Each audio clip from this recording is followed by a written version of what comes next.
ان کے مرد یا عورتیں ہمارے غلام رہے۔ انہوں نے ان کا حیا کرتے ہوئے تمام صحابہ نے اپنے غلاموں کو آزاد کر دیا۔ تمام صحابہ کی حضور سے محبت دیکھی کہ صرف ایک عورت کے ساتھ حضور علیہ السلام نے نکاح کیا۔ صحابہ نے سوچا کہ میں اس عورت کو اپنا غلام بناؤں، اس لڑکے کو اپنا غلام بناؤں، اس مرد کو اپنا غلام بناؤں جس کے قبیلے کی عورت ہماری ماں بن گئی اور پیغمبر کی بیوی بن گئی، ہم ان کو غلام بنائیں۔ سب نے اپنے غلام آزاد کر دیے۔ پیغمبر علیہ السلام کہتے ہیں کہ یہ عورت، ایک عورت اپنے خاندان کے لیے کتنی خوش قسمت ثابت ہوئی کہ اس کے ایک نکاح کی وجہ سے پورے قبیلے کو غلامی سے نجات مل گئی اور آزادی مل گئی۔ میرے نبی علیہ السلام کے نکاح کی ایک حکمت یہ بھی تھی، اگر آپ صرف پیسے دے دیتے آزاد کر دیتے، باقی غلام آزاد نہیں ہونے تھے۔ میرے آقا نے ان سے نکاح کیا، سیدہ زینب رضی اللہ کا حیا، میرے آقا کا حیا کرتے ہوئے مسلمانوں نے سارے غلام آزاد کر دیے۔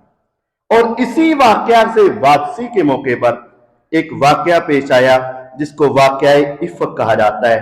سیدہ عائشہ رضی اللہ عنہا پر وہ بہتان لگانے والا واقعہ۔ نبی کریم صلی اللہ علیہ وسلم کی یہ کیفیت ہوتی تھی کہ آپ جب جنگ پر جاتے، سفر ذرا لمبا ہوتا تو آپ اپنی بیویوں کے درمیان میں قرآن اندازی کرتے، اور جس بیوی کا نام نکل آتا میرے آقا علیہ السلام اس کو اپنے ساتھ سفر میں لے جاتے۔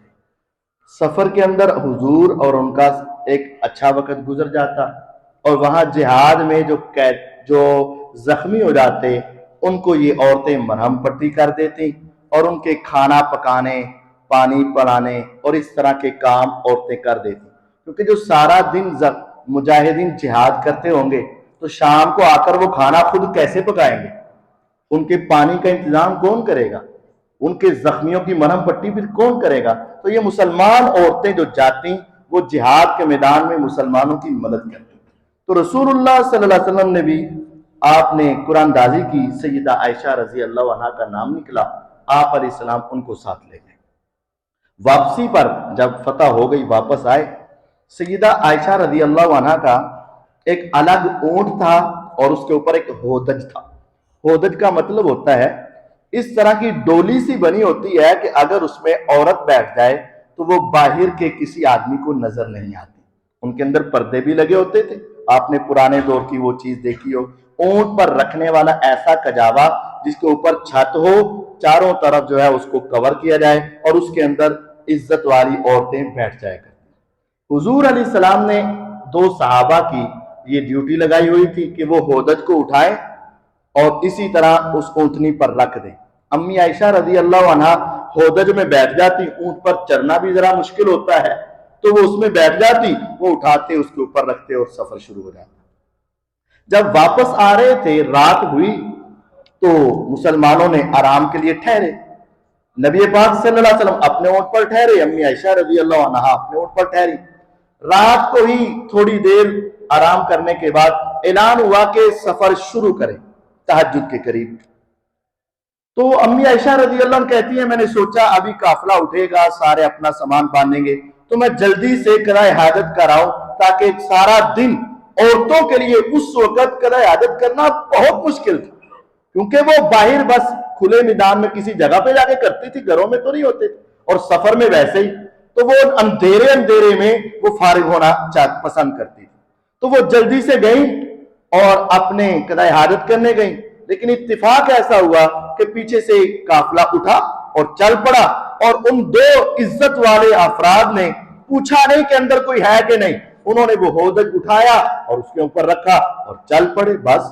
اور امی عائشہ رضی اللہ عنہ کہتی ہیں میری عمر بھی تھوڑی تھی، میرا جسم بھی ہلکا تھا، تو وہ ہودج کافی بھارا ہوتا ہے، تو ان کو احساس ہی نہیں ہوا کہ میں ہوں کہ نہیں، انہوں نے اٹھایا چل پڑے۔ میں واپس آئی تو قافلہ نکل گیا۔ جب قافلہ نکل گیا تو میں نے سوچا میں کیا کروں، پھر میں نے کہا کہ میں ادھر ہی ٹھہرتی ہوں، جو ہی رسول اللہ صلی اللہ علیہ وسلم کو پتا چلے گا وہ واپس ضرور مجھے تلاش کرنے کے لیے آئیں گے، تو میں ادھر ہی رک گئی۔ اب بیٹھی ہی تھی تو سفر کی تھکاوٹ کی وجہ سے مجھے نیند آ گئی۔ اور میں نے اپنی ہی چادر اپنے اوپر لی اور میں لیٹ گیا۔ پیغمبر علیہ الصلوۃ والسلام نے ایک صحابی کو پیچھے رکھا ہوتا تھا، وہ جو 8-10 گھنٹے پیچھے رہے، وہ کوئی چیز اگر قافلے والوں کی گر جائے تو وہ بھی اٹھا لے، اور اگر پیچھے سے کوئی دشمن یا کوئی خطرہ ہے تو وہ جلدی سے آ کر آگے بتا دے۔ وہ یہ 2 کام کرنے کے لیے آپ نے صحابی کو مقرر کیا ہوتا تھا۔ تو ایک صحابی صفوان بن معطل السلمی رضی اللہ عنہ، ان کو پیچھے رکھا تھا۔ وہ پیچھے سے آئے اور پردے کے احکامات نازل ہونے سے پہلے صفوان نے امی عائشہ رضی اللہ عنہ کو پہلے دیکھا ہوا تھا، پردے کے احکامات کے بعد میں انہوں نے سمجھا کہ کالا کپڑا سا پڑا ہوا ہے۔ جب وہ قریب آئے دیکھا تو انا للہ و انا الیہ راجعون، انا للہ و انا الیہ راجعون، غم کی وجہ سے بے ساختہ ان کی زبان سے یہ کلمات اونچی اونچی ادا ہونے شروع ہوئے۔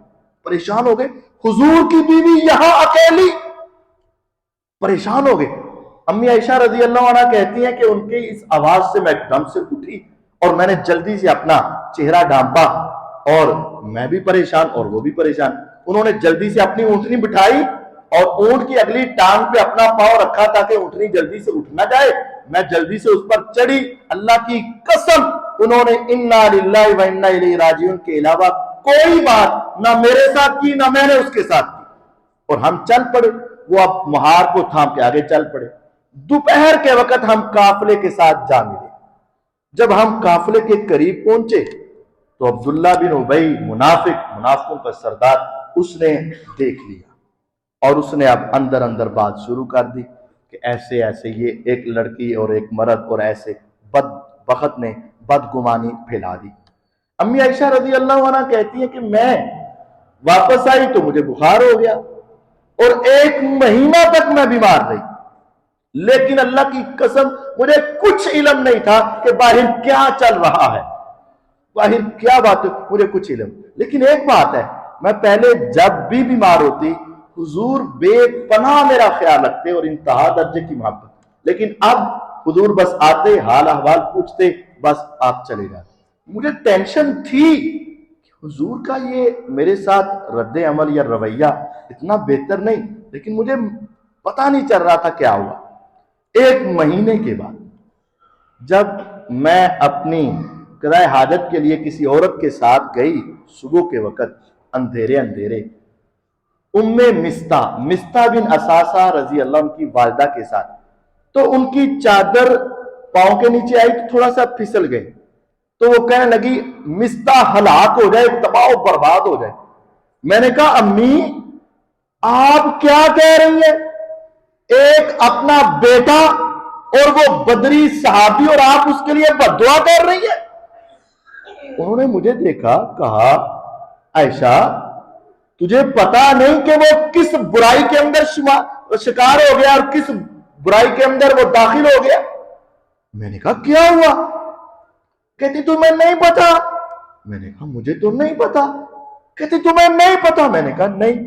اس نے کہا کہ اس مستہ نے بھی تیرے بارے میں ایسے ایسے الزامات لگا رکھے۔ ہوا یہ تھا عبداللہ بن ابی منافق نے ایسا پراپیگنڈا کیا کہ بعض سچے مسلمان بھی جو ذرا ذہن کے کمزور تھے وہ بھی اس پراپیگنڈے کا شکار ہو گئے، اور انہوں نے کہہ دیا ہو سکتا ہے انسان ہے، غلطی تو ہو سکتی، اور اس نے بھی کہہ دیا۔ اب جب امی جان کو یہ بات پتا چلی، کہتی اللہ کی قسم میری بیماری خوب بڑھ گئی اور میں بڑی مشکل سے گھر میں آئی کہ میرے بارے میں یہ باتیں اور سب کے سامنے۔ میں گھر میں آئی، حضور علیہ السلام آئے، میں نے کہا آپ اجازت دیں میں اپنے امی ابو کے گھر میں جانا چاہتا ہوں۔ آپ نے مجھے اجازت دے دی۔ پہلے آپ اتنی جلدی مجھے اجازت نہیں دیتے، لیکن آج حضور نے کہا چلیے۔ میں گھر گئی اپنی اس بات کی تصدیق کے لیے، تو میں نے اپنی والدہ سے پوچھا امی کیا آپ کو اس بات کا علم ہے؟ تو میری والدہ بے ساختہ رو پڑی اور کہنے لگی بیٹی صبر کر، جب کوئی اپنے خاوند کی محبوب ہوتی ہے تو اس کے اوپر اس طرح کے الزامات لگائے جاتے ہیں، صبر کر۔ تو میں نے پھر اپنا حوصلہ بڑھا کے پوچھا کہ امی کیا ابو کو بھی اس بارے میں کوئی خبر ہے؟ کہ میری والدہ نے کہا ہاں تیرے باپ کو بھی یہ باتیں سننی پڑ رہی ہیں. کہتی جب میں نے اپنے والد کے بارے میں سنا کہ میرے والد میرے بارے میں کیا سوچتے ہوں گے، اتنا روئی میں، اتنا روئی. وہ دن اور وہ رات اور اگلا دن نہ میری آنکھ لگی اور نہ میرے آنسو رکے، میری آنکھوں سے آنسو جاری رہے کہ میرا والد اپنی باحیا بیٹی کے بارے میں کیا سوچتا ہوگا اور دنیا کیا کہتی ہو. رات ہوئی تو میں رو رہی تھی تو میرے والد ابو بکر رضی اللہ عنہ اوپر والی بالاکونی میں قرآن پڑھ رہے تھے، تو روتے روتے میری آواز اونچی ہو گئی. والد نیچے آئے اور آ کر پوچھا عائشہ کو کیا ہوا؟ میں نے کہا کہ آپ کی بیٹی کو بھی وہ بات معلوم ہو چکی ہے جو آپ کو معلوم ہے. امی عائشہ کہتی ہیں ابو بکر رضی اللہ عنہ میرے پاس آئے اور وہ بھی بے ساختہ رونے لگ پڑے. اب میں بھی رو رہی تھی، میرے والد بھی رو رہے تھے اور میری ماں بھی رو رہی تھی. لیکن میرے والد نے کہا بیٹی تمہیں اللہ کی قسم ہو کہ صبح پیغمبر کے گھر میں چلی جا، بیٹی تو میری ہے لیکن میں اپنے گھر میں تجھے رکھنا پسند نہیں، نبی کے گھر میں چلی جا، ان سے دور نہیں ہم نے ہونا. میں اپنے گھر میں چلی گئی. وہ صبح ہوتے ہی والدین بھی میرے گھر میں آ گئے، نبی کریم صلی اللہ علیہ وسلم بھی آئے اور آ کر آپ نے مجھ سے ایک بات کی. پیغمبر علیہ السلام نے کہا عائشہ اگر تجھ سے غلطی ہو گئی تو اللہ سے معافی مانگ لے، اللہ معاف کر دے. جب حضور نے یہ بات کہی تو میں اور زیادہ پریشان ہو گئی. میں نے کہا میری بات سن. میں نے اپنے ابو سے کہا ابو آپ بھی بتا دو کہ آپ کی بیٹی ایسی نہیں ہے. میرے والد نے کہا کہ میں حضور کو کچھ نہیں کہہ سکتا. میں نے کہا امی آپ ہی کہہ دو کہ میں آپ کی بیٹی ایسی نہیں ہوں. میری ماں نے کہا میں حضور کو کچھ نہیں کہہ سکتا. پھر میں نے اپنا حوصلہ بڑھایا، میں نے کہا اے محمد صلی اللہ علیہ وسلم جو باتیں آپ نے سن رکھی ہیں وہ آپ کے دل و دماغ میں بیٹھ چکی ہیں، اور حقیقت یہ ہے اگر میں کہوں کہ میں اس عمل سے بری ہوں اور اللہ جانتے ہیں کہ میں بری ہوں تو تم میری تصدیق نہیں کرو گے، اور اگر میں کہہ دوں میں نے وہ کیا ہے حالانکہ میں نے نہیں کیا تو تمہاری کیفیت یہ ہے کہ آپ تصدیق کر دو گے. اس موقع پر میں کچھ نہیں کہہ سکتی، صرف یہی کہوں گی فصبر جمیل واللہ المستعان علی ما تصفون. اب میں صبر ہی کر سکتی ہوں جو یوسف علیہ السلام نے کہا تھا کہ صبر جمیل، یعقوب علیہ السلام نے کہا تھا، میں وہی کہہ سکتا. امی عائشہ رضی اللہ عنہ کہتی میں یہ کہہ کر اپنے بستر پہ جا کے لیٹ گئی. پیغمبر علیہ الصلوۃ والسلام ابھی اٹھے، دروازے کے قریب گئے تو آپ پر وحی کی کیفیت نازل ہوئی جو 1 مہینے سے آپ پر وحی نہیں آئی تھی. 1 مہینہ حضور پر وحی نہیں آئی تھی، آپ پر وحی کی کیفیت نازل ہوئی. سخت سردی کے موسم میں حضور کے پسینے چھوٹے اور پسینے کے قطرات ایسے بہ رہے تھے جیسے موتی بہتے. حضور کھڑے تھے، آپ پر وحی آئی، آپ کی وحی کی کیفیت ختم ہوئی تو حضور علیہ السلام میری طرف دیکھ کر کہتے ہیں عائشہ خوش ہو جا، آسمان والے رب نے تجھے بری قرار دے دیا. جب انہوں نے یہ کہا تو میری امی کہتی ہیں عائشہ جلدی سے کھڑی ہو اور حضور کا شکر ادا کر. میں نے اس وقت کہا کہ اس وقت میں نہ تمہارا شکر ادا کروں گی نہ حضور کا شکر ادا کروں گی، کیونکہ تم سب میرے اس معاملے میں خاموش ہو چکے تھے. اب میں شکر ادا کروں گی تو آسمان والے رب کا کروں گی کہ جس نے میری برات کی آیات کو نازل کر. اور کہتی ہے مجھے یقین تھا کہ اللہ مجھے بری کرے گا، لیکن یہ نہیں پتا تھا کہ اللہ میرے بارے میں قرآن ہی نازل کر دے گا. 18 آیات یا 10 آیات ان کی براءت کے بارے میں نازل. پیغمبر علیہ الصلوۃ والسلام خوش ہوئے. ابو بکر رضی اللہ تعالیٰ عنہ کو غصہ آ گیا. مستہ جو تھے ابو بکر رضی اللہ تعالیٰ عنہ کے قریبی رشتے دار تھے، بھتیجے تھے یا بھانجے تھے. انہوں نے قسم اٹھا لی کہ اللہ کی قسم آج کے بعد میں مستہ کا خرچہ نہیں اٹھاؤں گا، پرورش میرے گھر میں، کھائے میرا، پیے میرا، پہنے میرا، رہے میرے گھر میں، اور بیٹی میری پر الزام لگا دے۔ انہوں نے کہا آج کے بعد میں نے مستہ کو 1 روپیہ بھی نہیں دینا۔ غصے میں آ گئے تو آسمان سے قرآن نازل ہوا، وَلَا يَأْتَلِ أُولُو الْفَضْلِ مِنْكُمْ وَالسَّعَةِ أَن يُؤْتُوا أُولِي الْقُرْبَى وَالْمَسَاكِينَ وَالْمُهَاجِرِينَ فِي سَبِيلِ اللَّهِ۔ جن کو اللہ نے مال دیا ہے وہ غریبوں کو دینے، مسکینوں کو، مہاجروں کو دینے میں بارے میں اللہ کی قسمیں اٹھا کر یہ کہتے کہ ہم نہیں دیں گے۔ وَلْيَعْفُوا وَلْيَصْفَحُوا، ان کو چاہیے کہ ان کو معاف کر دیں، ان کو درگزر کر دیں۔ کیوں؟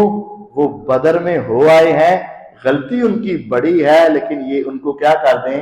معاف کر دیں۔ اگلا جملہ تھا أَلَا تُحِبُّونَ أَن يَغْفِرَ اللَّهُ لَكُمْ، تم ان کو معاف کر دو، کیا تمہیں یہ پسند نہیں ہے تم ان کو معاف کرو اور آسمان والا رب تمہیں معاف کر دے؟ جب یہ جملے حضور نے پڑھ کر سنائے، الا تحبون ان یغفر اللہ لکم، کیا تم یہ پسند نہیں کرتے کہ اللہ تمہیں معاف کر دے؟ ابو بکر رضی اللہ عنہ نے فوراً کہا میں پسند کرتا ہوں کہ اللہ مجھے معاف کر دے۔ اے پیغمبر علیہ السلام، میں اپنی قسم کا کفارہ دیتا ہوں، میں نے مستہ کو معاف فرما دیا ہے۔ کیسے وہ عظیم صحابہ تھے۔ بیٹی پر تہمت ہے، لگانے والے کا پتہ ہے گھر کا وہ فرد ہے، لیکن قرآن کی ایک آیت سن کے ان کو معاف کر دیا۔ حضور علیہ الصلوۃ والسلام اس واقعے کی وجہ سے بے پناہ پریشان رہے، 1 مہینے تک آپ پر وحی نہیں آئی، اور آپ مسجد نبوی میں جا کر صحابہ سے مشورہ کیا کرتے تھے اب میں کیا کروں۔ اور ایک روایت میں حضور چاہتے تھے کہ میں اس دنیا سے چلا ہی جاؤں، عزت والا آدمی اور اس کی بیوی کے بارے میں ایسی باتیں ہوں اور وہ بیوی اس کے گھر میں ہو، یہ انسان کے لیے بہت بڑا مشکل وقت ہوتا ہے۔ آپ نے صحابہ سے مشورے کیے کہ اب میں کیا کروں۔ بالآخر اللہ تعالیٰ نے آپ کی 1 مہینے کے بعد اس تکلیف کو دور کر دیا۔ یہ واقعہ بہت ساری نصیحتیں اپنے اندر لیا ہے، لیکن ایک بڑی عقیدے کی نصیحتیں 2-3۔ ایک یہ ہے فَإِنَّ مَعَ الْعُسْرِ يُسْرًا، تنگی کے ساتھ کیا ہو جاتی ہے؟ آسانی۔ میرا اللہ اپنے بندوں کو کبھی تنہا نہیں چھوڑتا۔ امی عائشہ رضی اللہ عنہ پر تکلیف آئی، لیکن اس تکلیف کے بعد ایسی آسانی آئی کہ قیامت تک ان کی براءت، ان کی طہارت، ان کی پاک دامنی کا تذکرہ قرآن میں ہوتا رہے گا۔ قیامت تک ان کی عفت و عصمت کا تذکرہ قرآن میں ہے۔ دوسرا، رسول اللہ صلی اللہ علیہ وسلم کو منافقوں کا بھی مزید چہرہ نکھر کر سامنے آ گیا، اور پیغمبر علیہ الصلوۃ والسلام کو اپنی اہلیہ کے بارے میں مزید توثیق اللہ کی طرف سے ہو گئی۔ اور تیسری یہ بات ہے، حضور کے پاس علم غیب نہیں ہے۔ اگر حضور علیہ السلام غیب جانتے ہوتے تو آپ ذرا اپنے ایمان سے بتائیے گا، میرے اوپر یا آپ پر کوئی تہمت لگے یا ہماری بیٹی بہو پر تہمت لگے، اللہ نہ کرے، لیکن اگر ہمیں پتا ہو تو کیا ہم بولیں گے نہیں؟ میرے پیغمبر علیہ السلام کو اگر پہلے ہی پتا ہوتا تو حضور علیہ السلام عائشہ رضی اللہ عنہ سے جا کر یہ کیوں کہتے اگر تم سے غلطی ہوئی تو معافی مانگ لو، اور اللہ معاف کرنے والا، یہ جا کے جملہ کیوں کہا؟ میرے آقا پورا مہینہ اپنی اہلیہ کے ساتھ اس طرح کا اچھا سلوک کیوں نہ کر پائے؟ امی عائشہ رضی اللہ عنہا 2 دن اور 1 رات کیوں روتی رہی؟ ابو بکر صدیق رضی اللہ عنہ ولیوں کے سردار، آج کہتے ہیں ولیوں کو پتا چل جاتا ہے دل کے حالات کا، ولیوں کے سردار، کعبے کے رب کی قسم ساری دنیا کے ولی اکٹھے کر لو، میرے ابو بکر صدیق رضی اللہ عنہ کی عظمت کو نہیں پا سکتے۔ ان کو بھی نہیں پتا چلا کہ میری بیٹی کے بارے میں یہ کیا معاملہ ہے۔ اور امی عائشہ رضی اللہ عنہ ساری دنیا کی ولیوں کی سردار ہیں، ان کو بھی نہیں پتا چلا سارا مہینہ کہ میرے بارے میں باہر باتیں کیا ہو رہی ہیں۔ اور حضور علیہ السلام اتنے پریشان ہو گئے کہ کہتے ہیں میرا جی چاہتا تھا کہ میں فوت ہو جاؤں، میں دنیا کو کیا چہرہ دکھاؤں، دنیا کو میں کہتا ہوں بے حیائی برائی بری چیز ہے، اور میرے گھر میں اگر ایسا ہو گیا تو حضور علیہ السلام 1 مہینہ تک اتنے پریشان رہے۔ یہ کیوں ہوا؟ کیونکہ حضور کو غیب کی باتوں کا علم نہیں تھا۔ اگر غیب کی باتوں کا علم ہوتا تو یہ واقعہ اس طرح پیش نہ آتا، بلکہ اول مرحلے سے حضور اپنی بیوی کو وہاں چھوڑ کر نہ جاتے، وہ تو بیوی ابھی واش روم کے لیے گئی ہیں، قضاء حاجت کے لیے گئی، تم کیوں چلا رہے ہو؟ حضور علیہ السلام وہاں روک لیتے، معاملہ ہی ختم ہو جاتا۔ تو یہ واقعہ امی عائشہ رضی اللہ عنہ کی عظمت بھی بتاتی ہیں، ہمارے عقیدے کی بھی اصلاح کرتی ہیں کہ غیر کی بات اللہ کے سوا کسی کو معلوم نہیں ہے۔ اللہ تعالیٰ ہمیں سمجھنے اور اپنی اصلاح کرنے کی توفیق عطا فرمائے۔ وآخر دعوانا الحمدللہ رب